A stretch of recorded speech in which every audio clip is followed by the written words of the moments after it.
आइए जानते हैं उत्तर प्रदेश के सभी 75 जिलों की बड़ी और अहम खबरें सिर्फ 8 मिनट में। लेकिन आगे बढ़ने से पहले वीडियो को लाइक, चैनल को सब्सक्राइब जरूर कर लें। उत्तर प्रदेश की सरकार ने युवाओं के लिए एक नया नियम जारी किया। योगी कैबिनेट की बैठक में नई स्टार्टअप नीति 2026 को मंजूरी दी गई है। इसके तहत नए उद्यमियों को भारी सब्सिडी, वित्तीय प्रोत्साहन और विशेष सरकारी मदद दी जाएगी, ताकि राज्य में रोजगार के नए अवसर बढ़ सकें। योगी सरकार ने 2026 के लिए बड़ा रोजगार रोड मैप तैयार किया है। इसके तहत राज्य के अलग अलग विभागों में खाली पड़े पदों को तेजी से भरने का निर्देश दिया गया है। पारदर्शी तरीके से युवाओं को नौकरी देने के लिए विशेष अभियान चलाने का नियम बनाया गया है। किसानों की आमदनी दोगुनी करने के लिए सरकार अब हल्दी की खेती को विशेष बढ़ावा दे रही है। राज्य सरकार की आर्थिक स्थिति सुधारने के लिए केंद्रीय टर्मरिक बोर्ड के साथ मिलकर नई योजनाओं की तैयारी में है, ताकि फसलों का सही दाम मिल सके। राशन कार्ड धारकों के लिए बड़ी खबर। यदि आपने अभी तक अपने परिवार के सदस्यों की ई-केवाईसी नहीं कराई है, तो आपका राशन रुक सकता है। अपात्र लोगों की सूची से बाहर करने के लिए कोटेदारों को सख्त जांच के आदेश दिए गए हैं। घरेलू एलपीजी गैस सिलेंडर के उपभोक्ताओं के लिए राहत की खबर। उज्ज्वल योजना की लाभार्थियों को सब्सिडी सीधे उनके बैंक खातों में ट्रांसफर की जा रही है। वहीं सरकार देश में प्रदूषण कम करने के लिए गैस को पेट्रोलियम के नए विकल्पों पर ध्यान दे रही है। उत्तर प्रदेश पावर कॉर्पोरेशन ने बिजली उपभोक्ताओं को बड़ी राहत देते हुए आसान किस्त योजना ओटीएस को बढ़ावा दिया है। जिन लोगों का बिजली का बिल काफी समय से बकाया है, वे बिना किसी पेनाल्टी की किस्तों में अपना पुराना बिल जमा कर सकते हैं। आज 8 जुलाई 2026 को सर्राफा बाजार में सोने और चांदी की कीमतों में बड़ी गिरावट देखने को मिली। उत्तर प्रदेश में 24 कैरेट शुद्ध सोने का भाव मिलाकर 1,42,017 रुपये प्रति ग्राम, यानी करीब 1,42,170 प्रति 10 ग्राम के आसपास हो गया है।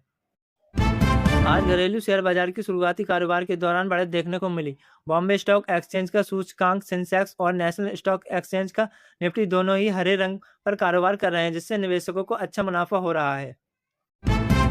देश भर में मानसून के सक्रिय होते ही जनहित बीमारियों का खतरा बढ़ गया है। स्वास्थ्य मंत्रालय ने टाइप 2 डायबिटीज, लीवर की समस्या और मौसमी फ्लू से निपटने के लिए राष्ट्रीय स्तर पर जागरूकता और चिकित्सा अभियान तेज करने के आदेश दिए हैं।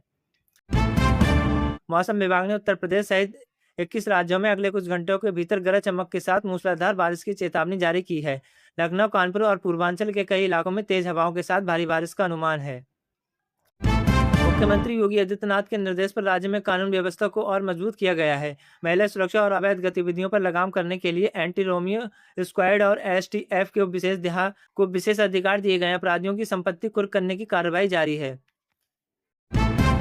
यूपी सरकार ने नया नियम बनाया है कि मुख्यमंत्री आवास योजना के तहत बनने वाले पक्के मकान सबसे पहले गरीब और निराश्रित महिलाओं के नाम पर आवंटित किए जाएंगे। इसके लिए लाभार्थियों की चयन की प्रक्रिया को बेहद पारदर्शी बना दिया गया है। मुख्यमंत्री योगी आदित्यनाथ ने आगामी यूपी टीईटी परीक्षा को लेकर सख्त निर्देश दिए हैं। परीक्षा केंद्रों पर सीसीटीवी से निगरानी की जाएगी और नकल माफियों पर सीधे रासुका तहत कार्रवाई होगी। परीक्षा के लिए विशेष बसों का इंतजाम किया जाएगा। योगी कैबिनेट ने राज्य के करीब 1.5 लाख से अधिक होमगार्ड जवानों और उनके आश्रित परिवारों को बड़ा तोहफा दिया है। अब उन्हें सरकार की तरफ से 5 लाख तक के मुफ्त कैशलेस इलाज की सुविधा का लाभ मिलेगा। उत्तर प्रदेश ने माध्यमिक शिक्षा के स्तर को सुधारने के लिए स्कूल चलो अभियान का दूसरा चरण शुरू किया है। इसके साथ ही शिक्षा मित्रों और आशंकित मानदेय में सम्मानजनक वृद्धि की घोषणा की गई है।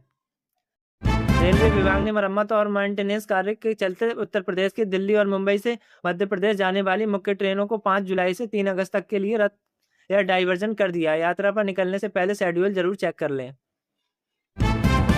यदि आपने अपने बैंक खाते को आधार और पैन कार्ड से लिंक नहीं कराया, तो आपका वित्तीय लेन देन रुक सकता है। भारतीय रिजर्व बैंक ने सभी बैंकों और निर्देश दिया है कि वे बिना केवाईसी के निष्क्रिय खातों पर पाबंदी लगाएं। देश के कई बड़े सरकारी और निजी बैंकों में जुलाई 2026 से वरिष्ठ नागरिकों के लिए फिक्स्ड डिपॉजिट की ब्याज दरों में बढ़ोतरी कर दी गई है। अब बुजुर्गों को अपनी जमा पूंजी पर 8.50% का सालाना ब्याज मिल सकता है। अमरनाथ यात्रा पर जाने वाले श्रद्धालुओं के लिए प्रशासन ने नई एडवाइजरी जारी की है। आगामी 9 जुलाई तक के सभी रजिस्ट्रेशन स्पॉट पूरी तरह फुल हो चुके हैं, इसलिए बिना अवैध परमिट या रजिस्ट्रेशन के जम्मू की तरफ न बढ़ने की सलाह दी गई है। भारत और यूनाइटेड किंगडम के बीच बहुप्रतीक्षित मुफ्त व्यापार समझौता इसी महीने 15 जुलाई से पूरी तरह लागू होने जा रहा है। नए नियमों के तहत दोनों देशों में बने खास उत्पादों की सीमा शुल्क में भारी छूट मिलेगी। रूसी राष्ट्रपति व्लादिमीर पुतिन और अमेरिकी राष्ट्रपति ट्रंप के बीच फोन पर करीब 90 मिनट लंबी बातचीत हुई। इस दौरान रूस यूक्रेन युद्ध को हमेशा के लिए समाप्त करने की वैश्विक शांति बहाल पर चर्चा की गई। एक नए वैश्विक रिपोर्ट के अनुसार आर्टिफिशियल इंटेलिजेंस यानी तेजी के बढ़ते प्रभाव के कारण 6 महीने में दुनिया भर में 1.25 लाख से अधिक लोगों की नौकरियां प्रभावित हुई। मुख्यमंत्री योगी आदित्यनाथ ने प्रयागराज का दौरा कर विकास कार्यों की समीक्षा की। उन्होंने प्रेरणा पार्क का लोकार्पण किया और अयोध्या में राम मंदिर की सुरक्षा तथा श्रद्धालुओं की सुविधाओं को बढ़ाने के लिए अधिकारियों को नए निर्देश दिए। मेटा कंपनी ने इंस्टाग्राम और फेसबुक पर बच्चों की सुरक्षा को लेकर कड़े नियम लागू किए।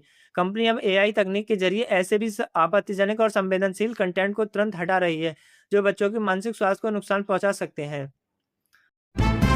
परिवहन विभाग ने सड़कों पर तेज आवाज वाली साइलेंसर और अनधिकृत रूप से मॉडिफाई की गई गाड़ियों के खिलाफ बड़ा अभियान शुरू किया है। नियमों का उल्लंघन करने वाले वाहनों एवं स्वामी चालक काटने के साथ सीज करने की कार्रवाई की जा रही है।